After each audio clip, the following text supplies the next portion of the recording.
Thanks for being here today as we announce an important arrest following the disgusting attack on a 65-year-old Asian woman walking to church in Midtown Manhattan on Monday. Joining me in making this announcement to my right, the Manhattan District Attorney, Cyrus Vance, Chief Jason Wilcox, Tommy Yang from our Hate Crimes Task Force, our new Chief of Department, Rodney Harrison, Jessica Corey, we have Captain Tim Hollywood, and we have the case detective, Mike Rodriguez.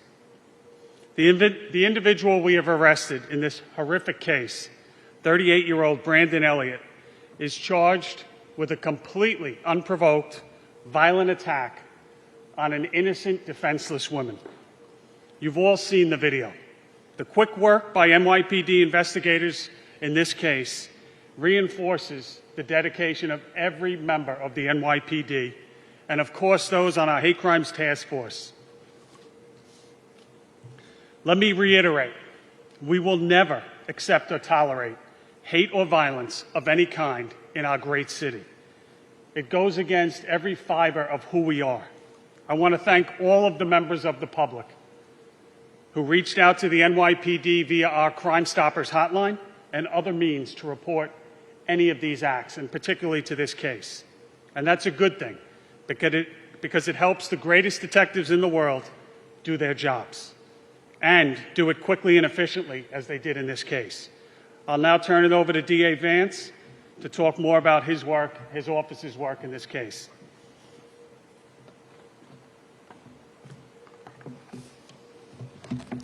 Good afternoon, Commissioner. Thank you for inviting me, and thank you all for being here. The defendant, Mr. Elliott, is accused of brutally shoving, kicking, and stomping a 65-year-old mother to the ground after telling her that she didn't belong here. So let me join the Commissioner in being clear. This brave woman belongs here. Asian American New Yorkers belong here. Everyone belongs here. Attacks against Asian American New Yorkers are attacks against all New Yorkers, and our office will continue to stand against hate in all its forms. Mr. Elliott will be arraigned shortly in Manhattan Criminal Court on 2 counts of assault in the 2nd degree as a hate crime and 1 count of attempted assault in the 1st degree as a hate crime. If convicted, he will face up to 25 years in prison, as well as other consequences related to his lifetime parole. Additional details will be available in the criminal court complaint, which my office will share once it is filed with the court. There is no place for these atrocious acts of anti-Asian violence in New York, particularly as the AAPI community is still grieving and still in pain following the heinous attack by the gunman in Georgia earlier just this month. To our Asian American community, I want you to know that we are here to help you and to listen to you. We have more than a dozen open cases and ongoing investigations against the AAPI community this year alone.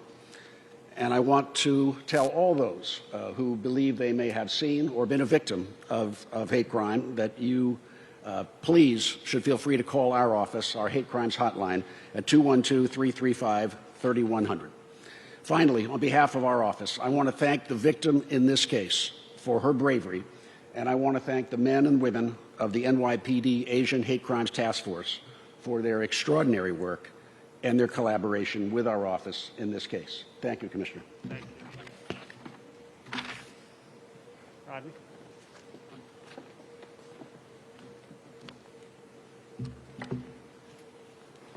Thank you, Commissioner. I want to echo your thoughts. I am sickened every time I see one of these incidents, either through video or it's out in the media. And this is one of the main reasons why we created the Hate Crimes Task Force. But we can't do it by ourselves. We're going to need the community's help. See, being in this line of work, our job is to keep you safe. And in order for us to do that, we have to work together. So if I could just give you some advice, if somebody happens to encounter a hate crime, if you see something, please say something. Call 911. Try to get a good description. If you want to remain anonymous, utilize our hotline, 1-800-577-TIPS. Please try not to get physical with the assailant. And too often we've seen people pull out their cameras to take video. Understand that that could be detrimental as well. I'm going to pass it over to Jessica Corey now. Thank you.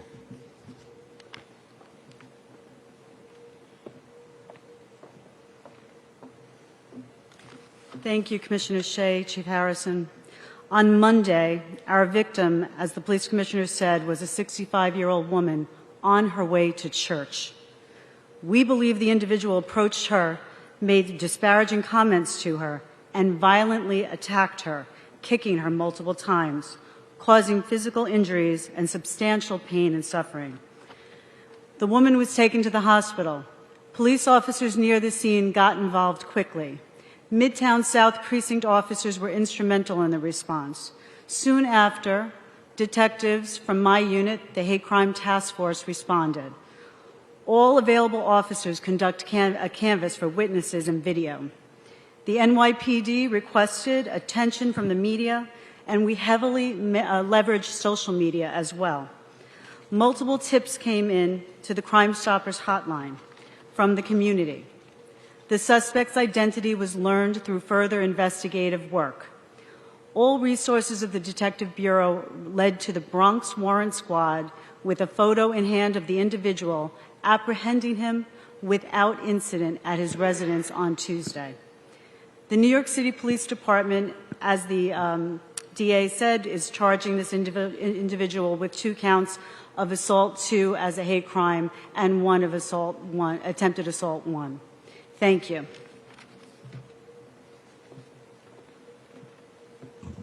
Thank you, Jessica. And before we take questions, I have to say again to the detective who, the detectives did all the work, and I know from my prior job as chief of detectives, and I don't think the public really recognizes how personally the detectives take these calls when they get them. And I can assure you that there was no sleep until a perpetrator was apprehended on this. So, Mike, again, thank you and great job. We'll take some questions.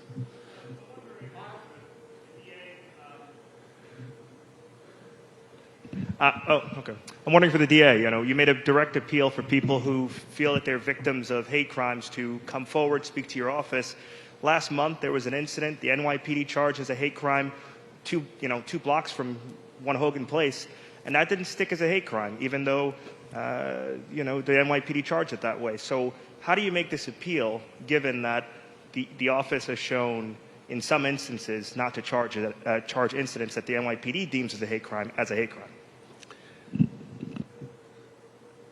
This year, we have charged as hate crimes 4 cases. 4 cases have been charged and are under investigation as hate crimes. Last year, against the Asian American Pacific Islander community, we charged 9 cases of hate crime. So I believe, number one, that our office, when the evidence meets the standard that needs to be proven in court beyond a reasonable doubt, will charge the highest available crime that we can pursue to conviction. So to the Asian Islander community, the Manhattan DA's office will receive your complaints, receive your information, and act on them to the degree and to the most serious extent that we can.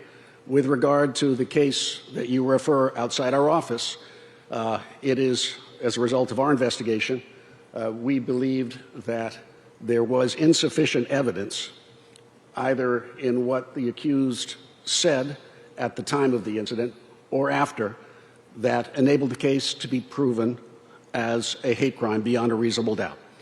There were misreportings in the press about whether or not he was involved in prior hate crimes against Asian American Pacific Islanders.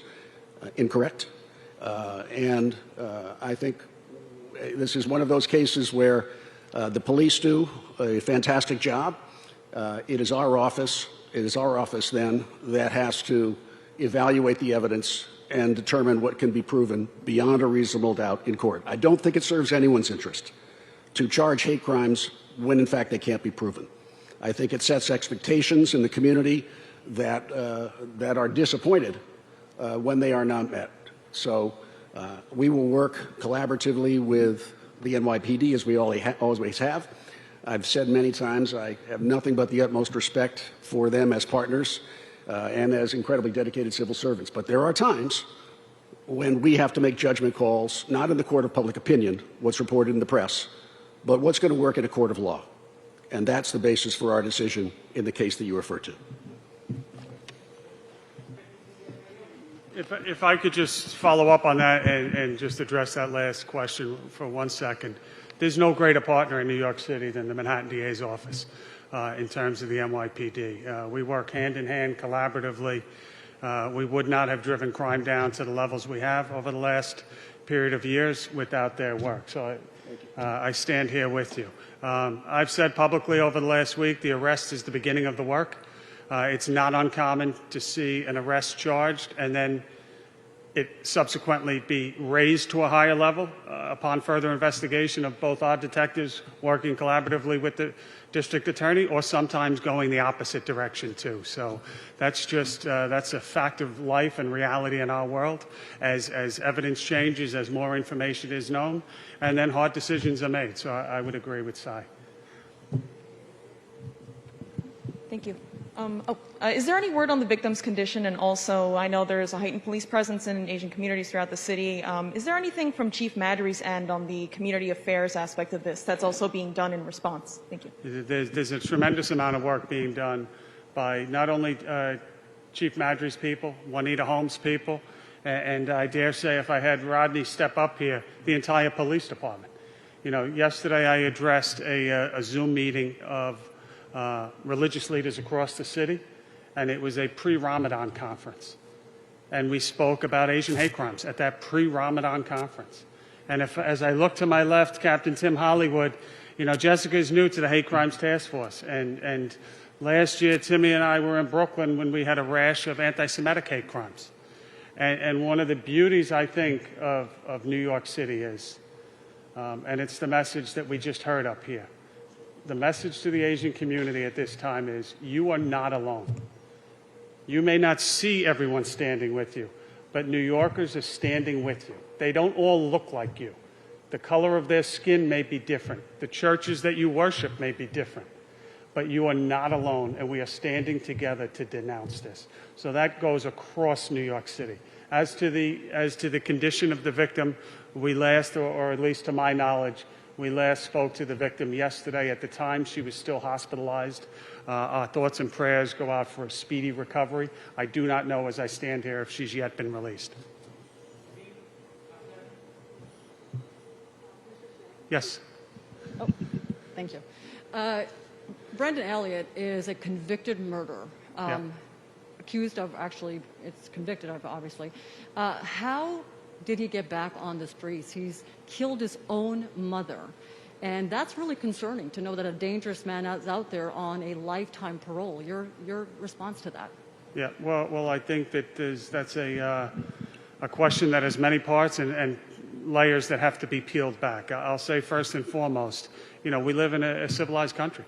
And we have laws, and we have consequences, and we have trials for a reason. The defendant in this particular case was convicted of a prior crime, and he served his time, and he was released to parole. That means something. And I think that anyone given a second chance deserves second chances. I also have made statements, though. I'm in a unique position in several assignments in the New York City Police Department to see the large picture of complaints, of crime, of 9/11 calls, to see what many others don't see. And what I see far too often is recidivists given, at times, too many chances. And what I said this morning about this particular case was, for the life of me, I don't understand why we are releasing or pushing people out of prison, not to give them second chances, but to put them into homeless facilities or shelters, or in this case, a hotel, and expect good outcomes out of that. We need real opportunities. We need real safety nets. We need to work with nonprofits and hold them accountable and replicate the ones that are successful. But just pushing people out and to think that we're doing them a good deed, I think is misguided. Hi, Commissioner. Hi, Nicole. Just elaborate a little bit on the Crime Stoppers number, the tips that came in to help apprehend this particular suspect.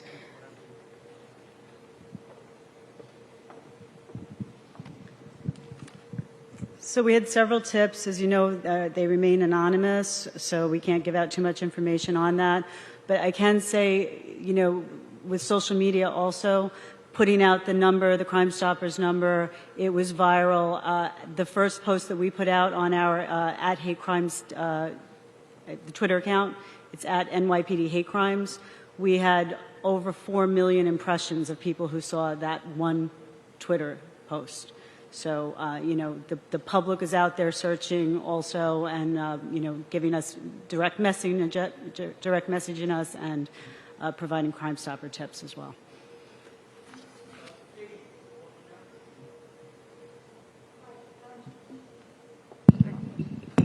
Hi, so my question is for Chief Harrison. I know you mentioned for the public to not record. It can sometimes backfire. Can you speak a little bit more about what people should do if they do witness this attack beyond what you said and why it can actually be dangerous or, as you said, if someone starts recording? Yeah, so we've seen a couple incidents where people have pulled out the camera during the violent act, and then that person's been attacked. So that's why we kind of advise, may not be the best idea to pull out your camera to film the incident. But one thing that we do ask is to please, and once again, if you want to stay anonymous, we totally respect that. Use our Crime Stopper hotline. But if you get a good description, the way the person traveled regarding how they left the location, that would be very instrumental regarding us, the investigators from hate crimes or any other investigators throughout this department, help them be able to capture the perpetrator. Commissioner, has he explained his actions at all, why he did it, why he picked her? And secondly, do you have a sense yet from the point he was released to the point of arrest, what was his life like? Did he immediately go into a homeless shelter? Was he kicked out of his family's house? Was he working? Anything at all about him? Yep. You probably won't like my answer here, Rocco. You know me too long by now. Regarding individual statements or anything else, active criminal investigation. Our priority right now is to make sure that the victim in this case gets justice, and anything that would jeopardize that, I'm going to stay away from. What I will say is we believe at this point in time that she is completely innocent, and this was a completely defenseless woman walking to church, attacked unprovoked. In terms of you know, what he did, that's part of the investigation now. We'll be taking a look at, most importantly, you know, as we both said earlier, myself and Cy, the investigation is not over. So from the hate crimes detective's point of view, it's trying to link this to other attacks. Are there other victims out there? We know tragically that there are many more crimes occurring that are just simply not reported. I think you don't have to go any further than an incident that happened last weekend in Brooklyn on a train where we're still asking. I think somebody said today, we depend on you, and you know it, for the media to get the word out. We have a terrible assault that took place on a train in Brooklyn last week. We still do not have a victim that has come forward in that case. So we know that this is a fact of life, that people sometimes, for a variety of reasons, won't come forward. Rocco, to your question, we're going to start to walk backwards now, put the pieces together, and see what, if anything else, this individual has done. And where he lived or where he might have lived or other people he may have come in contact with will be part of that story that we put together. How many 911 calls were there, if any, about the incident?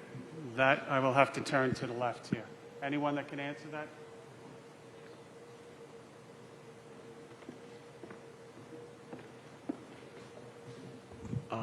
Yes, there were no 911 calls. It was a pickup job by the patrol personnel that were at the scene.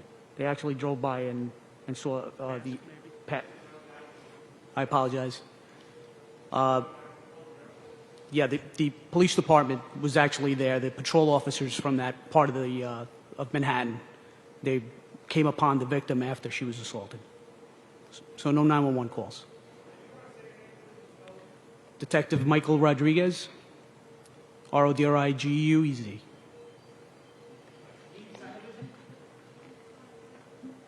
question is that, I'm sorry, is that like the recent cases, the suspects, like, are they going to release without a bail or, I'm sorry, one more time? are they going to release all the suspects in recent cases? Are they going to release without a bail? Are they Like going to release bail? what? Did you catch that? Without a bail. So, as we said, I mean, this is part of a process. It's our system. There's parts that we like, there's parts that we don't, but we work within a criminal justice system. So we will make, and we work together. Si, do you want to address that one? As to this case? Yeah, will he be released? Well, Will he be bailed? At arraignment, given all the facts and background that we know, we will ask for remand, which would be for the judge to impose confinement without the ability to get out unless the judge somehow subsequently decides that bail should be set. So our request, as I understand it, will be for a remand.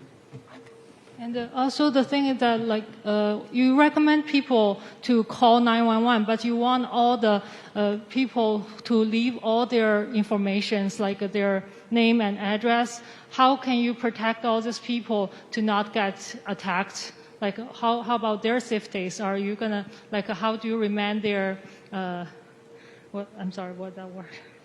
How can you remand all their, like, information confidential? Yeah.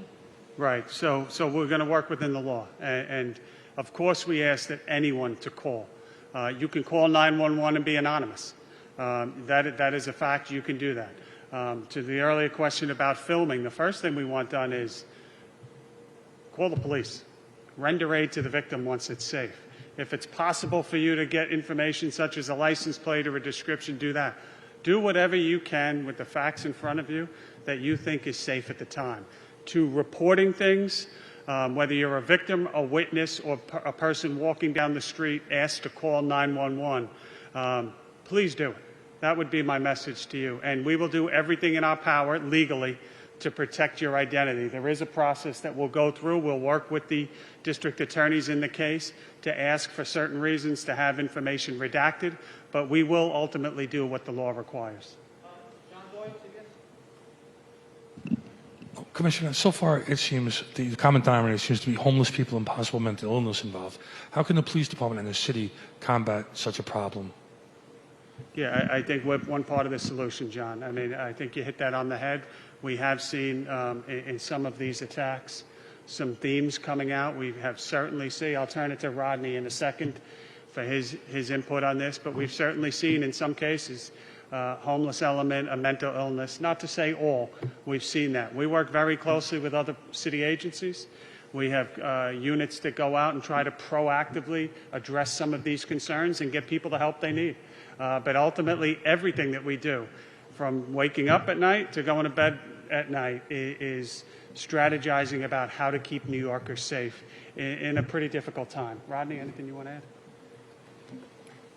Yeah, and you know what the unfortunate part is? Our perpetrators touch all demographics. We've seen them young, we've seen them old, we've seen them black, we've seen them white. I mean, I wish there was a way that we could kind of identify a certain group of individuals, but each one of these incidents are isolated incidents. So in regards to taking a look at what our perpetrators look like and what the motive is necessarily behind each one, I wish I had a better answer for you. Yeah, and just riffing off of John Doyle's question, we were at the shelter this morning. A lot of the residents, a lot of neighbors just don't feel safe, and now the NYPD is no longer involved in security at shelters. And so what's the solution? Well, I think I touched on it in the last answer. It certainly challenges, but it's not that we're not involved. We're always involved in New York City. We're always involved in public safety. So it's up to us to work with these other agencies.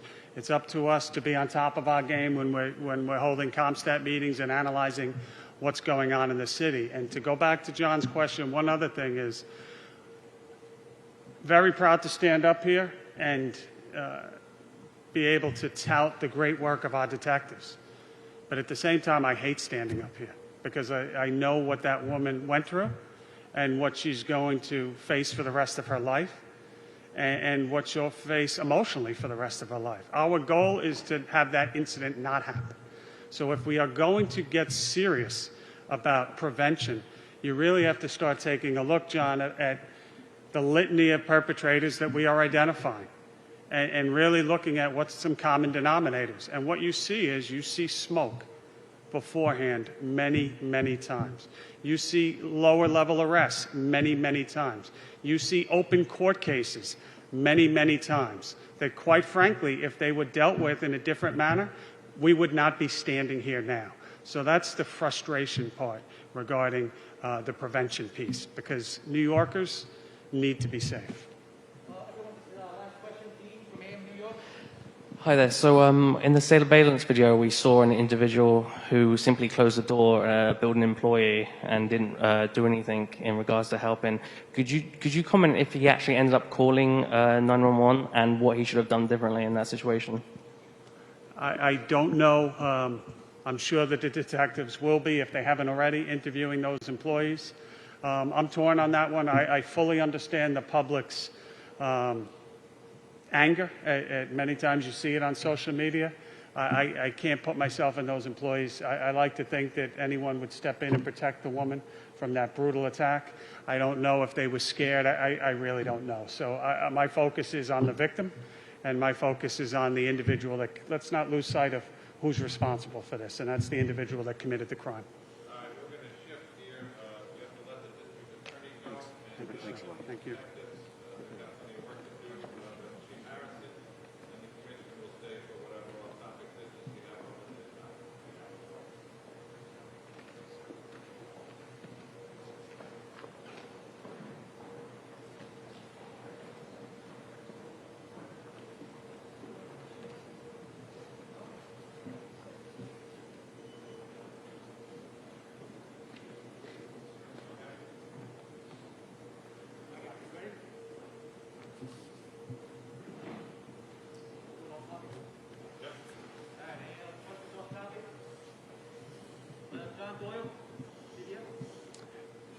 They're all for Chief Harrison, right? Yes, sir. Is there a concern about the new marijuana legislation and laws passed that it may be possible to smoke marijuana out in the street? Yeah, absolutely, there's concerns. I mean, I understand. I think we kind of saw this one coming for some time now as you look across the landscape of the country. And I get all sides. I know that there's people that worry about disproportionate arrests of individuals. The comparisons to tobacco, to alcohol, the potential revenue stream, I get all that. What I'm paid to worry about is, I certainly worry about the quality of life, John. I mean, there is tens of thousands is a real lowball estimate of calls that come into New York City. Rodney, I'll let you address it with your thoughts in a second. New Yorkers concerned about people, I can't get into my building, I can't go and take the kids to the park, and people smoking marijuana. So there's that piece of it. I worry about just a New Yorker about long-term health implications. I don't think the jury is completely out on that. I think anyone that says they know everything is probably a little being generous there. You know, we're investing money in addiction. Clearly there's some issues here on the health side and the driving side. You know, crime and driving are two other factors. But you know, it's a unique law as we're looking at it. There's a provision that is written into the law that prevents, in some circumstances, police from searching for the marijuana in the car. I worry about shootings that are already elevated, and anything that is potentially going to lower the level of gun arrests at this point in time in particular, it better concern you. And if it didn't concern me, I probably shouldn't be in this job. And the driving piece, it's a real tough. I mean, cut and dry is alcohol. We have a easy test. We've known for some time that there really is no easy test for marijuana, and anything that's potentially leading to increase of impaired driving, I think, of course, we're concerned. But we'll work within the law. That's our job, and we'll make the best out of it. Rodney, anything you want to add to that?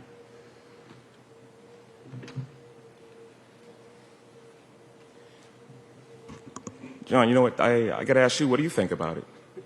Like, you got to think about it for 1 second. Like, this is a quality of life concern that some people may not want to have to deal with. You know, I could go back to my commanding officer days when I was the precinct commander for the 32nd precinct and the 28th precinct. That was a major complaint. People did not want to walk into their buildings and have to smell marijuana. So I'm concerned about being in this new position. I'm worried about how do I help New Yorkers to deal with some of the quality of life issues that we see. So this is something that we're going to have to adapt to. But yeah, in regards to how the commissioner responded, yeah, I'm going to be honest with you, I am concerned because there are going to be a lot of complaints regarding this issue of people smoking marijuana going into the future, I believe. I'm also not a financial expert, you know, John, but I'd be interested in that plan to get drug dealers to start paying taxes. That's an interesting one. Rocco? For Chief Harrison. Chief, the murder yesterday at Port Richards Playground in East Harlem, the food delivery worker who had his e-bike stolen, anything new with that as far as video or anyone in custody? And can you just take us through the incident again? Yeah, I don't have all the details regarding that, Rocco. You know, Jason Wilcox is over here to the side, and maybe he could talk about it a little bit more. But the investigation is still ongoing. Once again, we always request people to, if anybody has any information, call our Crime Stoppers hotline. But right now, the investigation is still fresh, and the investigators are going. But I'll have Jason Wilcox come up and talk about it. So obviously, again, a very disturbing crime. I spoke to Chief McGee, Brian McGee this morning, who's the Chief of Manhattan North Detectives. I can tell you that they're working very, very hard on this. They've been working nonstop since the incident, trying to obviously get video, witnesses, and make connections to other crimes that might be happening in Manhattan North right now to see if there's any nexus to them.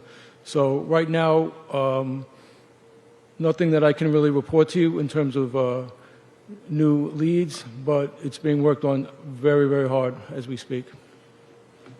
If I could, Rocco, just I'll turn it in right back to you, to the public, anyone watching right now. That's a homicide of a man that has, to our account, never been arrested, never really touched the law before, found in the middle of a playground on 108th Street between, I think it was 2nd to 3rd Avenue. Anyone, about 11:30 at night, anyone that has any information, if you heard anything, please call Crime Stoppers. Yes, sir. Any update on the Cross Bronx Expressway shooting? Second, now that the DA is out of the building, how do you feel about him not charging a hate crime in that case? Exactly what I said. You know me by now. I didn't want you to, have sometimes to my detriment. Everything I said, I meant. There's a friction, and it's not a friction bad. It's a good friction where, what do we have? What are we charging? But it's got to come out the other side, and the DAs have to deal with that. And it's not at all uncommon for things to change as it moves through that system. We have to get to probable cause. They're thinking about, what do I need to convict? And there's different standards for a good reason, because we do not want to put innocent people or overcharge people. So that's why the court, it's built into our system to prove higher and higher thresholds. I meant what I said. He's a great partner. So just to the incident that happened in the Bronx, Bruckner Expressway, Middletown Road. Again, very early in the investigation, they're trying to see several different angles here. Was it road rage? That's one possibility. There's another possibility that the victim was targeted and maybe had dispute with other people. There were multiple 9mm shell casings found at the scene. So again, very new, very active investigation being undertaken by the 45th Precinct Detective Squad and Bronx Homicide.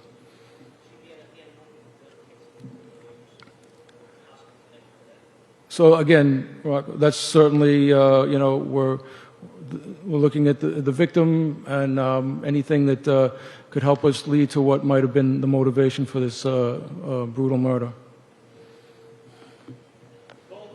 Rocco, at 9 o'clock this morning, I don't know where you were, but I know where I and Rodney were, getting a briefing on multiple shooting incidents. And you'd be surprised how many individuals shot or committing shootings just this past week with multiple either open indicted gun arrests or pled guilty gun arrests or waiting to be sentencing. I mean, something's got to change with this.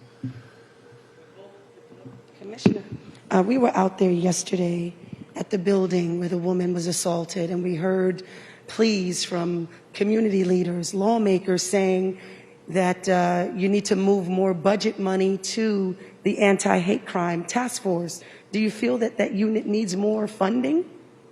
The anti-hate crime task force? Yes. You know, that's completely within our power. So that would be, you know, Chief Jimmy Essick, that would be Rodney, that would be myself and the rest of the team. I think there's a lot of other factors. That's just my opinion at play here. More than that, if we needed more detectives in that, we could certainly do that. But there's just, Nicole, to be honest, there's so many different factors at play here. Again, you could analyze case by case some of these incidents, and there's so many opportunities to prevent these crimes if we're gonna make some hard decisions. And I'm not just about throwing people in jail, but when you have people arrested over and over and over again and no consequences, and now you have a terrible incident, whether it's this or the MTA bus driver assaulted in Brooklyn last week, or the woman assaulted in the 112 precinct in Transit last week. You have to look and say, wait a second, the perpetrator that assaulted her also assaulted a mailman months ago. That's still open. When is something going to happen with some of these open cases? And until there's accountability, it's a tough, bleak future. You need to hold people accountable. Yep. Any others? Last one. It's actually still the same question because I missed that the new discovery reform bill has been in effect since January 1st this year. So it requires prosecutors to provide information to the witnesses, to the defense. How Yes. can you make sure this good Samaritans will not be in danger, and does the term all calls remain confidential means I know defense about it. will not Yep, be. I'm well aware. You know, I thought that's where you were going before. I mean, that's the bill that was passed January 1st, 2020, about a year ago. And at the time, if you'll remember, we raised pretty strong objections and concerns that this would potentially prevent people from engaging with the police. At a time, this was before George Floyd, before we ever heard of COVID. We said we're passing a law that's going to potentially fracture police-community relations. It's everything that we've been working towards. There's opportunities, as the DA said, that we can ask them to redact certain information, but there's no doubt in my mind that has led to some of the people withdrawing from the criminal justice process.